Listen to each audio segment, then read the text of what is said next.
Hey guys, how y'all doing? It is me again, your favorite Texas trucker. Hopefully I'm somebody's favorite Texas trucker. Anyway, today I'm going to talk to you about per diem versus non-per diem pay scales. When I was first researching the trucking industry and I had made my decision to come to Millis Transfer, there were a couple of things that I had a lot of questions about. And one of those was the per diem versus non-per diem pay rate. Right? Millis allows you to choose. Not all companies do. You can decide for yourself whether you want to be non-per diem or whether you want to be per diem. And a lot of people don't know the difference. I didn't know the difference. A lot of people don't know the pros and cons of either one. And so I thought that I would give you a little bit of a breakdown of it and kind of explain it to you a little bit. That way, if you're choosing to come to work for Millis Transfer, you'll have a little bit of background information to make this decision for you. Alright, so let's talk about non-per diem first. What non-per diem is just a base straight pay rate. They don't give you anything for being out here other than your CPM, which is your cents per mile. Alright? So the government, the IRS, has determined, IRS laws say that you can claim a certain amount of money per day automatically at the end of the year on your taxes. Right? I believe that rate is $39 a day. That $39 a day covers, they believe, is sufficient to cover your daily expenses. You know, the cost of living out here on the truck, you know, or on the road. Right? And so it's the government's way of reimbursing you for the expenses that you accrue being out here. Okay, so breakfast, lunch, dinner. If you have to have a hotel room, then the hotel room. Right? The government says all that should cost you an average of $69 a day. And you can claim that, $39 a day. And you can claim that $39.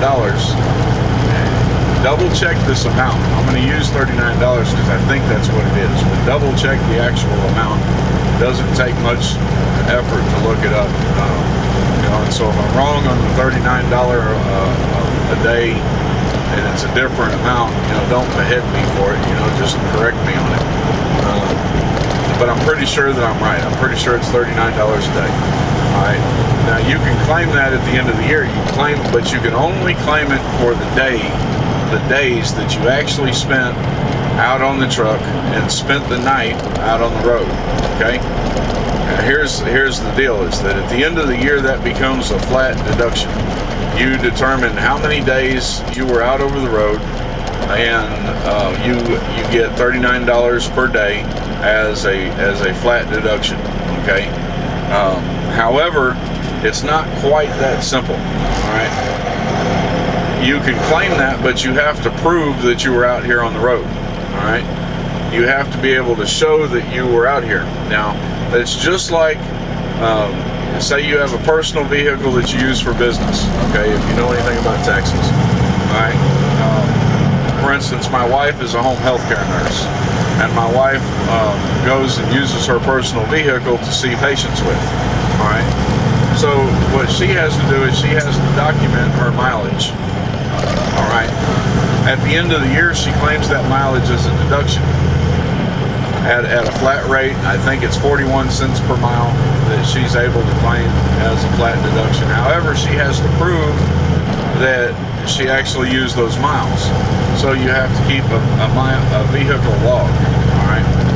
Well, with the IRS and this per diem allowance that they're allowing you, you claim 39 cents per mile as a deduction. You have to keep a log of what days that you were out and what nights that you spent in the truck. Your logbook is an acceptable form of proof for that. Okay.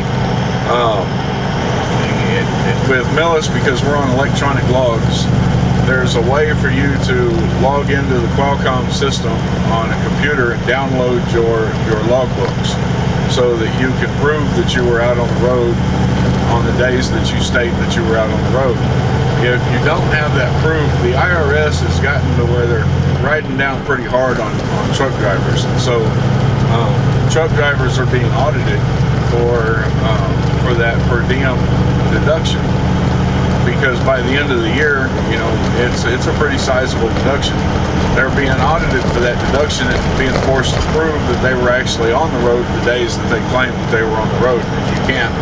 If you can't provide that proof, like if you're on electronic logs and you haven't downloaded your logbook, then they don't allow you the deduction. You don't get it.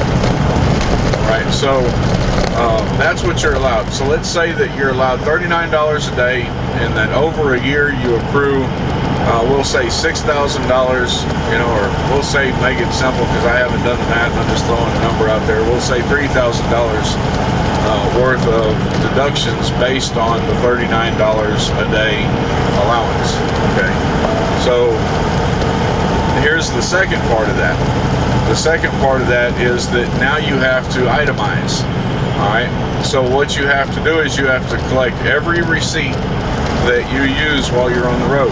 Alright, everything that's a cost of living out here, all of your food, all of the stuff for your truck, cleaning supplies for the truck, anything that you spend putting into the truck, all of those things you have to itemize.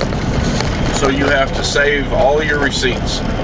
Okay, now if that total of the receipts, the actual money that you spent, exceeds the $39 a day allowance for the time that you've been out there, then you can claim the difference as a deduction. Right? If it does not exceed it, then you get the flat deduction instead. Right? It's a huge bookkeeping pain in the ass. The advantage to that is that there is a 5-cent difference in your weekly, or your cents per mile. There's a 5-cent difference in your pay. So let's say that a first-year driver would start at 30 cents per mile if he was on per diem. If he were to choose non-per diem, then instead of 30 cents per mile, he would be making 35 cents per mile. Okay. However, he has to do all the deduction stuff that I talked about just a second ago. All right. Now, so the advantage to that is that your gross pay is higher. Okay. The amount that you could claim on your taxes is higher. So let's say that you average, 3,000 miles a week, over 52 weeks. You're looking at 150 something thousand miles. Okay, and you're getting paid 35 cents a mile. All right, then I should have picked an easier number to figure out, because I don't do math in my head and I can't mess with the calculator while I'm driving. So 35, you figure it out. All right, that's what your gross pay over the year would be, and that's what you're getting taxed on. Okay, here's another big difference between per diem and non-per diem. We'll talk about non-per diem. We'll talk about per diem in a minute. But on non-per diem, that's what you're getting taxed on. So your taxes are based on your gross pay. All right, with your gross pay being 35 cents a mile. All right, over however many miles that you get, and then the amount that's withheld from your taxes is dependent upon what you claim on your W-4 and what state you're in, whether or not you pay state sales tax or state income tax or not. Okay, and then that's what gets deducted from you. All right, and that is essentially non-per diem. It's essentially the same thing as working anywhere else, except for the fact that you're getting paid per mile instead of per hour, and you have cost of living deductions that the government is allowing you. And if you actually spend more than the cost of living deductions, then you can claim the difference. Okay. Now let's switch to non-per diem. let's switch to per diem. Let's talk about the difference between per diem and non-per diem. With per diem, you get 5 cents per mile less. So you're making, in the previous example I gave, where non-per diem would be making 35 cents a mile, you're only making 30 cents a mile, right? You're not making as much money per mile. And right off the bat, people are like, I'm not choosing non-per diem because I'm not giving that up. I'm not giving that 5 cents per mile up. That 5 cents per mile is it's a considerable amount of money. But here, consider some other factors. Right? The first factor is that per diem pay is by mile. It takes into account the amount that the government is allowing you per day. So the government allows you $39 per day. What per diem does is per diem takes 10 cents of your pay per mile, and it becomes a non-taxable wage. Okay, so it gets taken out of your paycheck before you figure your gross pay for taxes. All right. So at 30 cents per mile, you're only getting taxed on 20 cents per mile. All right. So when you look at your gross pay over a week's time, all right, you're only getting paid only getting taxed based on that 20 cents per mile, using the pay examples that I'm talking about, 30 cents versus 35 cents. All right, you're only getting taxed on 20 cents per mile. That other 10 cents per mile is non-taxable income. All right, and it covers your expenses for the day. So if I drive, say, 600 miles a day on average, all right, then I'm getting 6,000 cents, all right, as a non-taxable income. Okay, so that's not even considered when they figure your income tax. All right. On top of that, what Millis does is Millis gives you an increased safety bonus.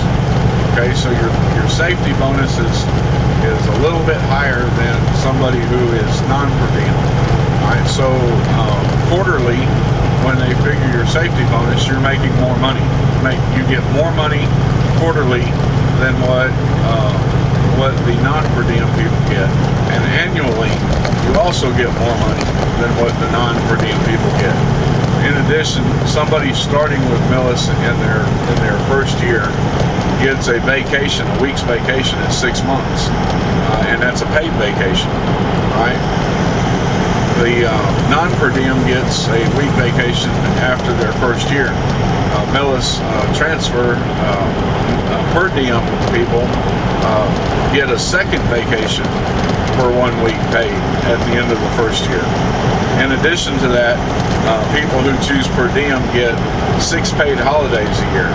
And I don't remember what all the holidays are. I know Christmas and Thanksgiving, I think Memorial Day, Easter are four of the holidays. I don't remember the other 2.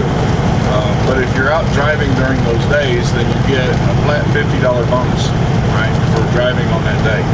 So that's just $50 extra right there. That if you drive all 6 of them, that's $300, a year that gets added to your pay. All right. So all of those are benefits. And when you calculate it in at the end of the year, the per diem. The non-per diem gets a larger paycheck driving the same miles, gets a larger paycheck on their gross than the non-per diem, and it's a considerable difference. However, that difference affects your taxes because the one with the higher gross pays more in taxes. The one with the lower gross pays less in taxes. So when you get your net pay, which is the amount that you actually take home, then there's only about $30-$40 difference between the two, right? And with the per diem being about $30-$40 less than the non-per diem, all right?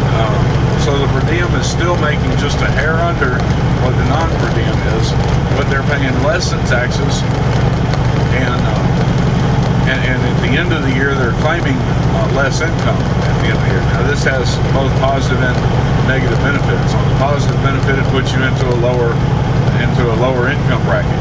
So when you're in a lower income bracket, you pay less taxes because the non-per diem, that 10 cents per mile through the entire year that you got paid, is not figured into your taxes at all. It's as if you didn't make it, any of that money, period. All right, so you're in a lower income bracket, you pay less taxes at the end of the year, which means that you get more back, okay?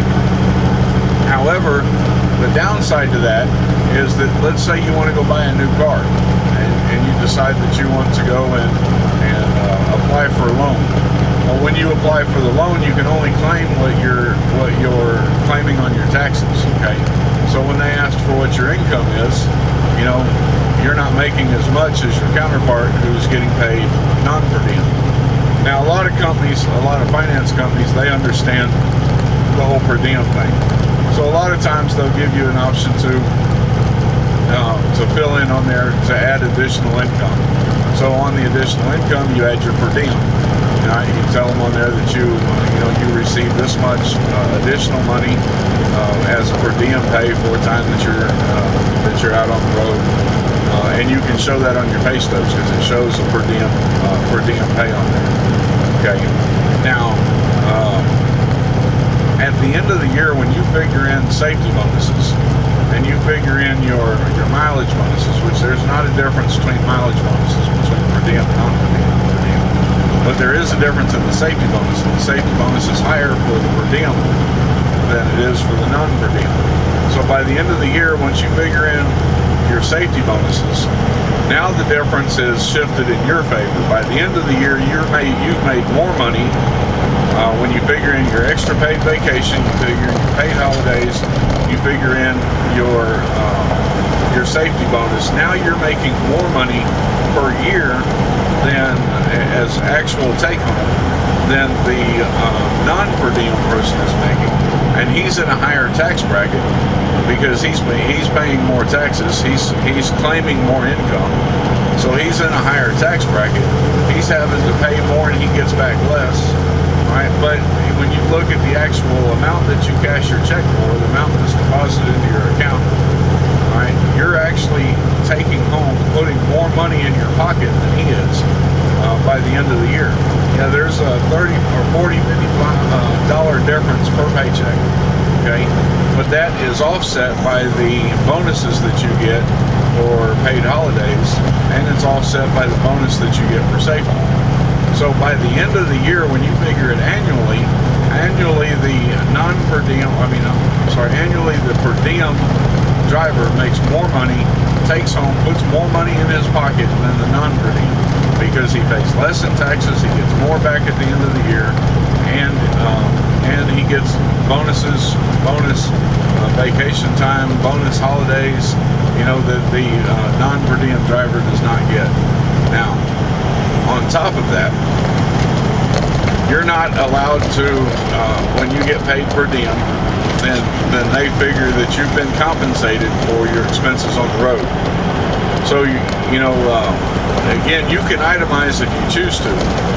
And if your itemization shows that you have more that you're spending on the road than what you're actually getting paid per diem, then you can claim the difference as a deduction, the same as a non-per diem driver. However, you don't have to record any of that, and you can't be audited as long as you don't try to claim anything over and above what you're being paid. So the bookkeeping aspect, the big pain in the ass that you have to put up with for being a non-per diem driver and having to prove that you've been out there every day, you don't have to prove you've been out there at all because you're not claiming a deduction.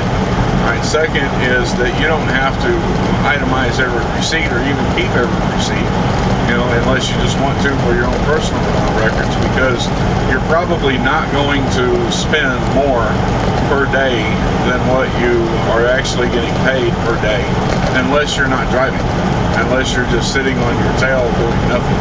But when you average out at the end of the year, and you average out the amount of money that you've gotten on per diem versus the amount of money that you've spent, unless you're just being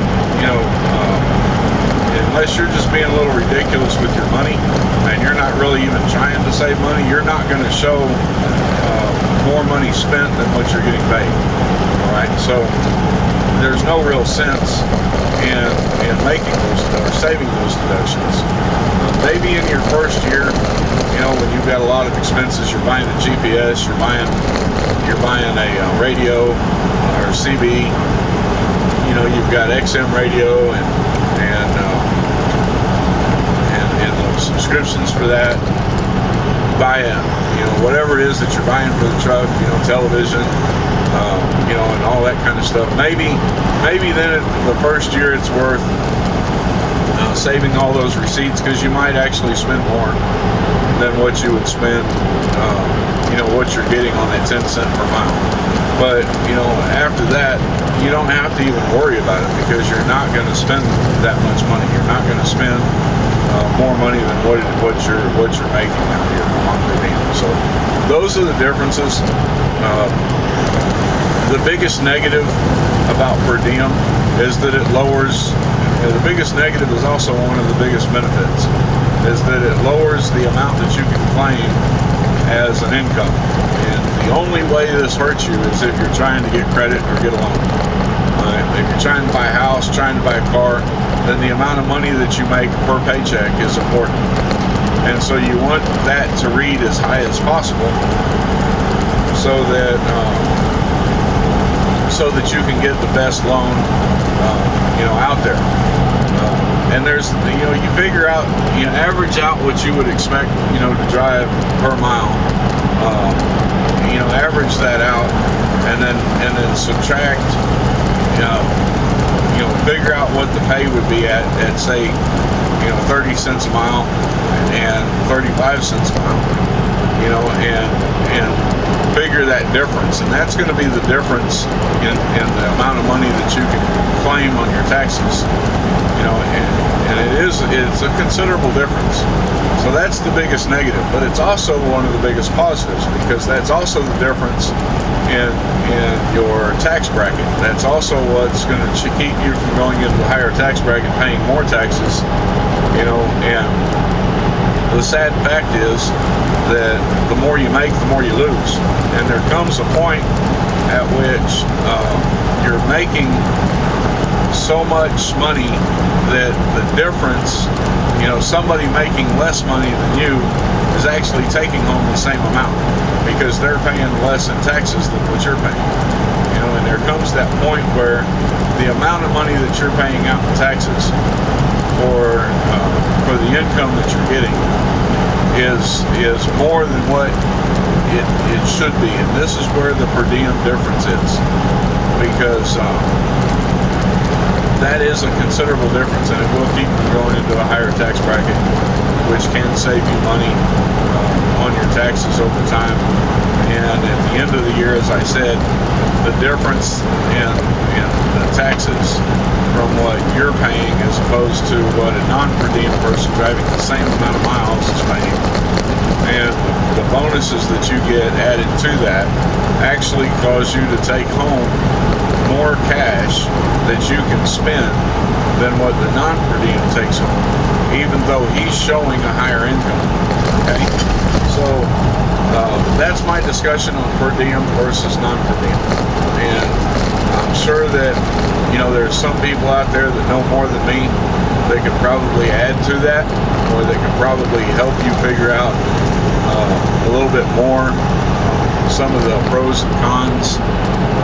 But for me, I chose Per Diem, and your paychecks fluctuate. You don't take home the same amount every week unless you drive the same amount every week. In 1 mile, keep left to US 220 north. I have a lot of deductions, because I've got health insurance, I've got vision, I got dental, I've got life insurance, then I've got deductions for school. I've got deductions for the hotel room I used while I was in school. I've got deductions for the inverter, that I had installed. I've got deductions for, merchandise that I've purchased from Millis on payroll deduction. So even with all those deductions, my paychecks are running between $800 and $1,000 a week. All right. Keep left onto US 220 North. The amount of taxes that I'm actually paying out is pretty small. The percentage that I'm paying out is of the actual money that I'm showing is a lot less than what I'm accustomed to paying. I pay less in taxes on a net income of $700 to $800 than I was paying when I worked in a factory, making $12 an hour and taking home $500 and $600 paychecks. Right? I was paying more out of a $500 to $600 paycheck than what I'm paying right now, taking home $700 to $800. Okay, so I'll just kind of leave that at that, and let you figure it out. I hope I was able to help you some. I hope I gave some good advice. And if somebody out there has anything they'd like to add to this, feel free to do so. If you like my videos, as always, please comment, share the video so others can see it, like it, subscribe to my channel. Continue on I-99. Let me know what you like and what you don't like. All right. Meanwhile, we'll catch you later. Y'all take care. And this has been your favorite Texas trucker here. Y'all take care. Peace out.